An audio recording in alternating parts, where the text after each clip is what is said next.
أعوذ بالله من الشیطان الرجیم بسم الله الرحمن الرحیم.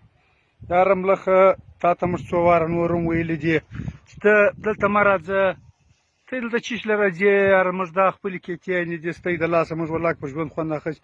اوس نو دا نیولی مې لاسونه هم راته مافي راته کوي و ماف مې که ماف مې که چیش دپاره دلته راځې. ته مشر یې ته ښه سړی دلته راځې، ولاړ شه خپل ملګري سره بوځه، یو شل شپې بعد راسه یا میاشت بعد راسه، خټکي به پاخوي، بیا به خدای کو تا ته موږ خټکي در مات کړو. ته مشر سړی په پښتو سړی مشر یې.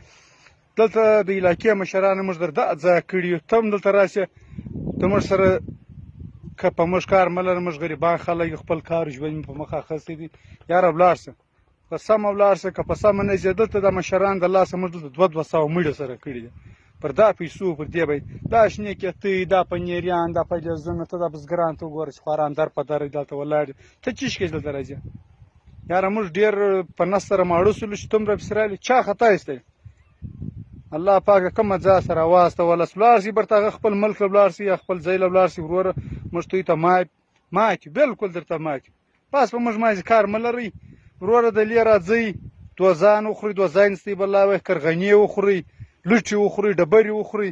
دا په ټماټرو په پنیریو په هندوانو کار مه لرئ. د خدای بندګانو اوس موږ دوی ته وژاړو څه چم په در وکړو او ته په موږ څه چم وکړو. دلته کرونا راته بلا سوې ده، دلته عمران خان راته بلا سوی دی، دلته موږ ګریډ بالا بلا سوي دي، بجلي نه راکوي. دلته وروره یانې اخیستي. اوس موږ په ته څه وکړو؟ اوازونه مې پرېوتو، رستونې مې پرېوت، ګه سره کار اوس نه کوي. اوس په ته باندې موږ نارې دومره ښه ځواني دي تر ته ګوره اوس مې لاسونه دی راته کوي مافي. بیا هم زه ډېر مسلمان سړی یم، زه هم د کلي مشران څخه ښه مشر پاتې سوی یم. زه به دې علاقه مو خپلو خلکو ته بویم، بیا به تا باندې کار نه لري. آینده دپاره چې بیا رانه شي ځه به ځان پورته کوه. اوس نو ته به ښه شوې، دا یوه پښه دې چیرې ده؟ دا د یوه پښه دې اوس نو نشته. موږ اریانۍ اخیستي، اوس په تا څه چم وکړو؟ دا بیا اوس مې نیولی دی نو اریانۍ اخیستي. دومره ښه ځواني ده لکه لوی غټ سړی، برېتور سړی، برېتور خلک دا ډول کارونه کوي. اوس نو لاسونه پښې ځله غورځئ. ځه خپله لاره دې ښه کړم. بیا د آینده دپاره دلته لیدلی ولې هیله کوي هیله کوي لاسونه پورته پورته مه کړو. د بدماشي اوس هم ګوته وایه هیله دې کړو سم ور لاس له وښوره لاسونه دا شیانه مافیه.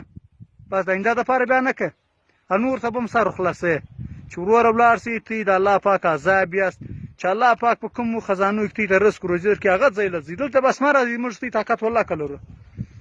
دلته اوبه نشته، دلته موږ وروره خوارو زارې، دلته کرونا ده، دلته ایستنې حکومت راوړي دي وروره رالګوي. بس ځئ په مخه مې ښه شه، بیا چې دې ونه وینم دلته به بیا نه راځې. ځه دا دې اوس دې هیله کومه، بس په مخه دې ښه.